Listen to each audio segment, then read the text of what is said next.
மாதிரி ஆண்டவர் இயேசு கிறிஸ்து 12 வயசு ஆயிடுச்சு. அவரை கொண்டு அந்த தேவாலயத்தில் விட்டுறாங்க. தேவாலயத்தில் கொஞ்ச நேரம் 3 நாள் இருந்துட்டு அவர் வர்றாரு. அப்போ அவர் சில வார்த்தைகள் சொல்றாரு. என்ன சொல்றாருன்னா, என் பிதாவுக்கு அடுத்த வேலைகளில் நான் இருக்க வேண்டும் என்று நீங்கள் அறியீர்களா? அதுல வந்து ஒரு சிலேடை இருக்கு. அது நீங்க எவ்வளவு கவனிச்சீங்களோ தெரியல. அந்த யூத கலாச்சாரத்தின்படி 12 வயது ஆனவுடன் ஆண் மகன் தன்னுடைய தந்தையின் தொழிலில் அவருக்கு உதவி செய்ய வேண்டும்.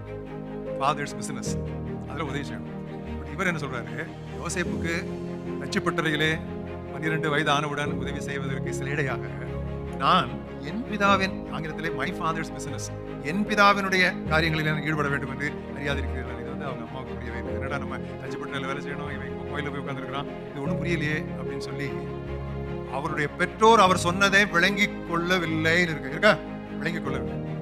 அறியாடோ விளங்காட்டாரோ அறியாடோ வார்த்தைகளை இதயத்தில் வைத்து அருமையான ஒரு எக்ஸாம்பிள். ஏன் சொன்னா அவருடைய வாழ்க்கையின் துவக்கமே இந்த வார்த்தையில தான் ஆரம்பிச்சது. தேவதன் வந்து சொல்லுகிறான், நீ ஒரு குமாரனை பெறுவாள் அப்படிங்கிற. இது எப்படி ஆகும்னு சொல்லி கேட்காம இருப்பாங்களா?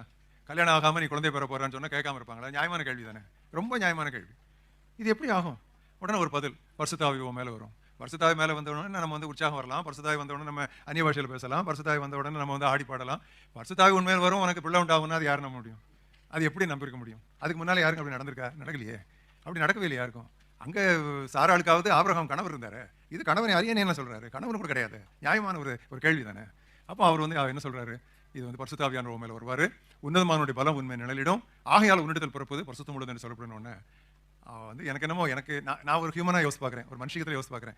அது ஒரு அந்த இளம் பெண்ணுக்கு புரிஞ்சுதா புரியலையான்னு எனக்கு தெரியல. ஆனால் அவள் வந்து புரிந்ததோ புரியவில்லையோ அதற்கு அடிபணிந்தாள். உடைய வார்த்தையின்படியே எனக்கு அதான் அந்த அடிபணிதல். இன்னும் பைபிளை பொறுத்த அளவில் முதல்ல அடிபணிதல், அதற்கு பிறகு தான் புரிதல். ஆனால் உலகம் என்ன சொல்லுது, முதல்ல புரிதல், அதுக்கு பிறகு தான் அடிபணிதல். இதுதான் ப்ராப்ளமே. உலகம் என்ன சொல்லுதுன்னா, முதல்ல எனக்கு புரியணும், புரிஞ்சாதான் நான் அடிபணிவேன், அதை ஏற்றுக்கொள்வேன்னு சொல்கிறோம். பட் பைபிளை பொறுத்தவரை அப்படி அல்ல. நல்லா கவனிச்சிங்க. நீங்கள் 50 வருஷம் இல்லை 70 வருஷம் நீங்கள் ஆண்டவரோட நடந்து திருவசனத்தை படித்தாலும், ஒரு பெரிய தியாலஜிக்கல் ப்ரொஃபஸர் ஆனாலும், பைபிள் புரியணும்னா முதலாவது அடிபணியணும். அடிபணிஞ்ச பிறகு தான் பைபிள் புரியும். இதுதான் வித்தியாசம்.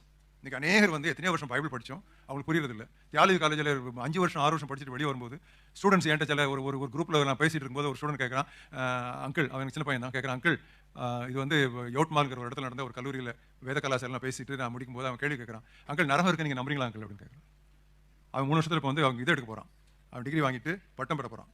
ஏன் தம்பி நீ நம்பலையான்னு சொன்னால், உங்கள் காலேஜுக்குள்ள வரும்போது நம்பினேன், இப்போ கொஞ்சம் நான் அவ்வளோ நம்பலாம் அங்கிள் அப்படின்னு. இது ஒருவேளை உங்களுக்கு நகைப்பாக இருக்கலாம், பட் இதுதான் வந்து உண்மையான ஒரு காரியம். ஏன்னு சொன்னால், விளங்கி கொண்ட பிறகு விசுவாசிப்பதல்ல, விசுவாசித்து விளங்கிக் கொள்.